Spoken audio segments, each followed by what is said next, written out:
Assalamualaikum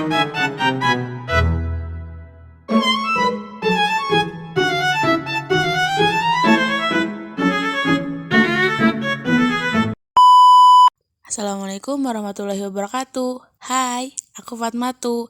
Aku dari jurusan BKI, Bimbingan Konseling Islam, dengan NIM 2313400102. Di sini aku akan menjelaskan tentang psikoanalisis Sigmund Freud. Ada yang tahu nggak gambar ini siapa? Benar, ini Sigmund Freud. Sigmund Freud adalah seorang ahli saraf asal Australia yang dikenal sebagai pendiri psikoanalisis, sebuah pendekatan revolusioner untuk memahami pikiran manusia dan menangani gangguan psikologis. Pemikirannya menjadi dasar bagi banyak aspek psikologi modern.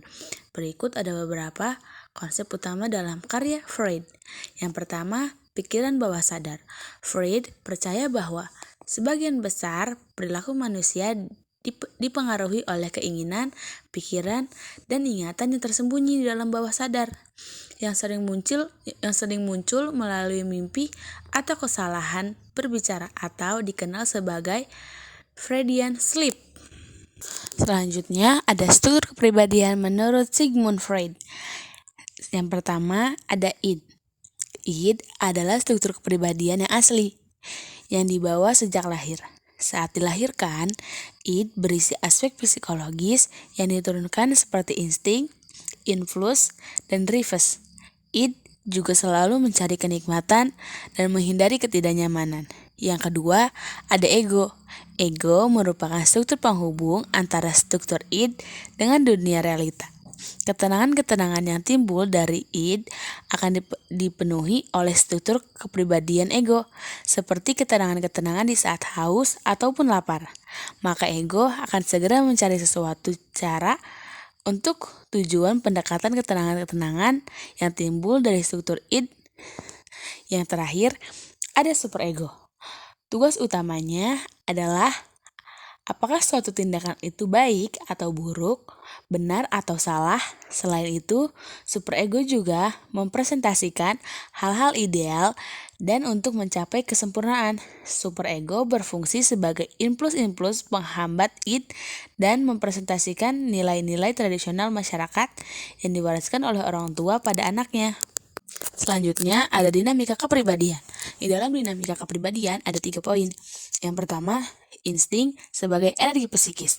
Insting adalah transisi psikologis dari kebutuhan tubuh yang menuntut pemuasan seperti naluri lapar yang timbul dari kebutuhan fisiologis. Yang kedua, jenis-jenis insting. Di dalam jenis insting ada 2 poin. Yang pertama, insting hidup atau life instinct. Naluri hidup bertanggung jawab atas kelangsungan hidup yang produktif, meliputi dorongan seperti lapar, haus, dan hasrat seksual. Yang kedua, insting mati atau death instinct. Naluri kematian atau naluri merusak kurang dipahami dan tidak diakui secara luas. Freud juga berteori bahwa tujuan semua kehidupan adalah kematian. Yang ketiga, kecemasan. Kecemasan sebagai dampak dari konflik yang menjadi bagian kehidupan yang tak terhindarkan, dipandang sebagai komponen dinamika kepribadian yang utama. Kecemasan adalah fungsi ego untuk memperingatkan individu tentang memungkinkan datangnya suatu bahaya sehingga dapat menyiapkan reaksi adaptasi yang sesuai. Berikutnya, tahap perkembangan kepribadian. Di tahap perkembangan kepribadian ada beberapa fase.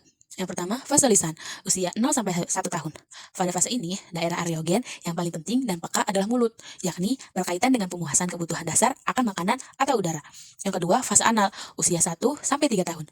Pada fase ini, anak mulai diperkenalkan kepada aturan-aturan kebersihan oleh orang tuanya melalui toilet training, yakni latihan mengenai bagaimana dan di mana seharusnya seorang anak membuang kotorannya.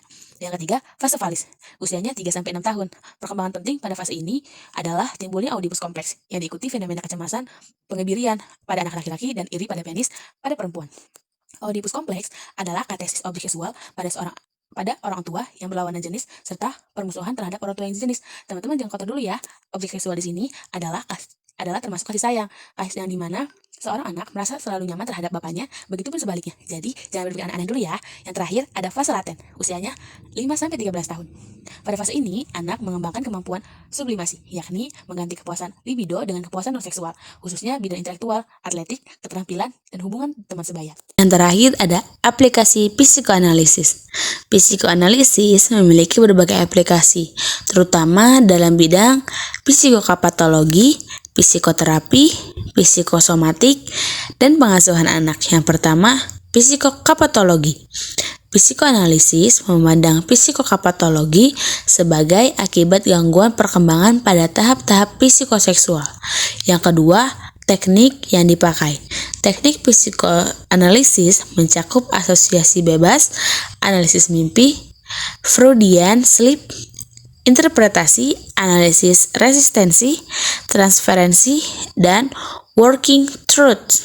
Yang ketiga, psikotomatis adalah masalah organik yang dipicu atau diperparah oleh pengaruh lingkungan non-patologi.